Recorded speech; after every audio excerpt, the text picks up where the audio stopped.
Every relationship has its ups and downs. There's no perfect relationship. And when you look at couples who make it and couples who don't, you'll see that most of the couples that divorce or break up were during transitional times in the relationship.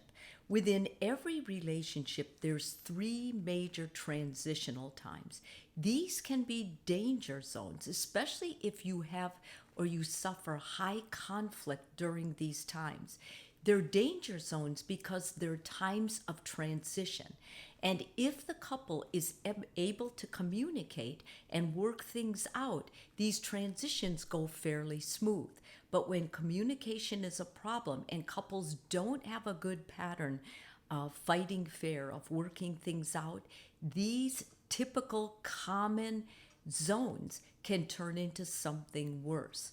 We know that most relationships, most marriages end within the first 2 years of being married. That fits in nicely with the first danger zone.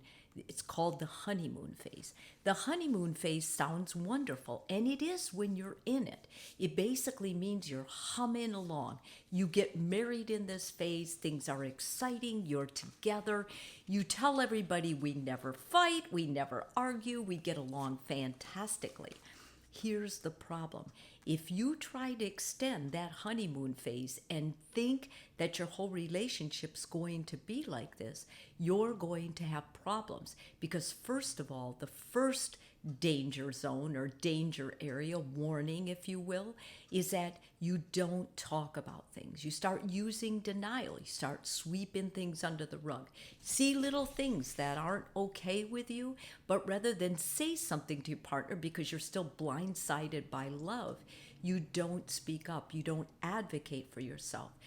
When couples feel controlled by their partner, it's usually established in this zone, the honeymoon phase. So what's important and how you can avoid it is if you speak up when you see something, if you're honest, if you're transparent, because honesty and transparency, showing your partner exactly who you are, is going to help the other two major transition areas. It's going to make it more likely you'll be able to breeze through those instead of have extended problems of some type. Next is the adjustment phase. The adjustment phase is after the honeymoon phase, and it's a danger zone because this is when the two of you kind of just let go. You let go. Lots of times I'll hear people say, well, I'm their ball and chain. They're with me now. They have to take me good or bad. There's a sense of becoming more friends, but sometimes you're friends and you take each other for granted. You may begin feeling like roommates instead of friends. The sexual passion is gone. It's almost as if when it becomes a danger zone that you just totally let go. And you forgot that you have to take care of yourself, that you have to keep making yourself interesting, that you have to keep doing your own projects, your own things that make you the partner that your partner wanted, that you just totally let go. And if both people let go, the marriage, the relationship can get very apathetic. So how you can avoid it? Well, you're more likely to avoid the conflict if you talk about things, if you're open about what's going on, if you sit down together and you learn to fight fair. You don't know how to fight fair? Then the best thing the two of you can do is to get counseling. This is usually the zone when couples begin having children. They're adjusting to being married, and many times they'll make that more difficult. They'll have children in this zone. And when you do that, all your thoughts, all your energy is going to that child. So it makes sense that you will ignore your relationship, that you'll take each other for granted, that you'll expect things from your partner that they're not giving. You may begin shutting down communication. You may begin withdrawing. So that's what you want to avoid.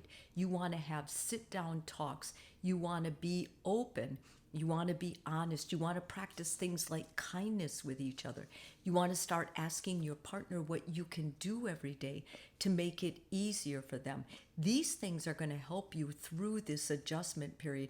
And you'll also want to start routines together, like maybe going to the gym together, starting to eat healthy together.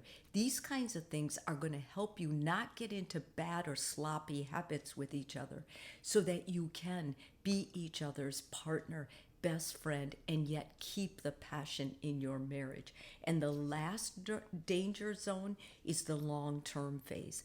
This is the phase when many times it becomes boring. You've heard about the gray divorce. You've heard about different things that people were together 20, 25 years, and all of a sudden they got divorced. Their kids left home and they left each other because everything they had in common was gone. You can avoid this by keeping your common interests on doing new things together. Research tells us that when couples try new things and they do new exciting things, they learn together, that their relationship is better. And if nothing else, you owe it to your marriage and to each other that you will schedule weekly dates, weekly night outs, or whatever it is that the two of you do. And don't forget those mini vacations away from it all. When you're away as a couple, it's the best gift you can give your marriage, which will likely also benefit your children in the long run. Marriage danger zones are in place because they remind us that we're a couple, that we're growing, that we're changing, that the marriage is changing. Don't get blindsided. Don't lose your awareness. Keep your eye on each other and keep your eye on the relationship to keep it healthy, fun, and something the two of you want to be involved in.